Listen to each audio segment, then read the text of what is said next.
His Grace has enough spleen left to live to be 100.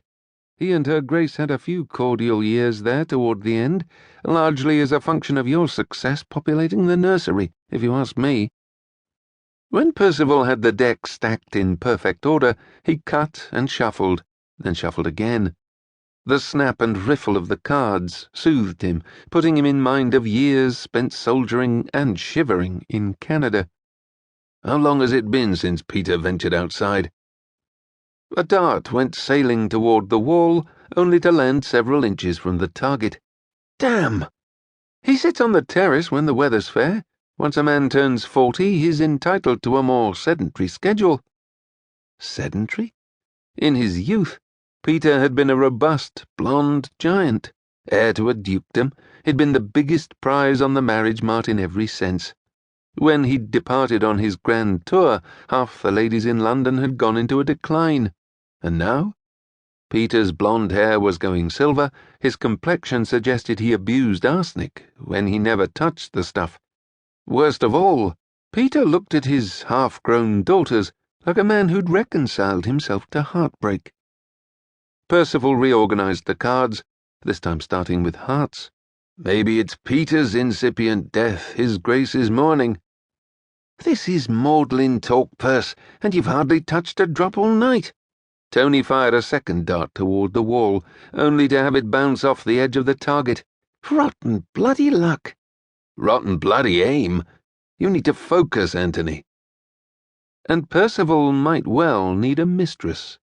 The notion that his father could be right was loathsome. You need to get drunk and go swive your lady. Morland's carping because her Grace booted him out of her bedroom once I came along. He doesn't want to see you and Esther come to the same sorry pass. The things Tony knew, and the things he let come flying out of his fool mouth. Esther has given us an heir, a spare, and a pair of Tonys. Perhaps there's been enough swiving in my marriage. A Tony. In Windham family parlance, any son younger than the spare was a Tony, a hedge against bad luck, and a prudent course every titled family with sense followed. Some were blessed with an abundance of Tonys. For the third dart, Tony set his drink aside, towed an invisible line on the oak parquet floor, and narrowed his gaze at the target. You love your wife, Percival. You fell arse over tea kettle for her the moment you laid eyes on her. You'd break Esther's heart if you took your favours elsewhere, and I don't give a hang what polite society, senile dukes, or their departed wives have to say on the matter.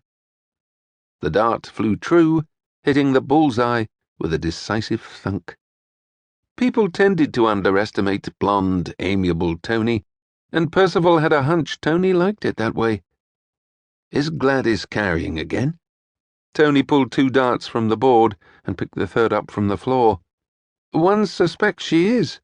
His smile was bashful, pleased, and a trifle scared. Can't one simply ask his wife? The girl is forthright to a fault, Anthony. Something Percival adored about Gladys, especially when the rest of the family shied away from difficult truths like a royal court fleeing the plague. One cannot. Tony put the darts on the mantel and set his half-full glass beside them. One, as you well know, waits patiently for that happy day when one's wife reposes her trust in one with news of an inchoate miracle, and then one prays incessantly for months until said miracle is squalling in one's nursery. In this, Tony was not the hail fellow well met, he was wise. The ace of hearts was missing, which wasn't possible because the damned thing had been present and accounted for moments ago. Percival began at the top of the deck, thumbing through card by card. Canada was good training for marriage, wasn't it? Hazards on every hand, hardship, boredom. God in heaven, was that what his marriage had become?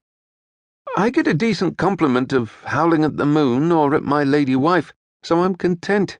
Believe I'll give the girl my regards while the night is yet young. With fatuous smile firmly in place, Tony saluted and took his leave, while Percival hunted in vain for the damned ace of hearts.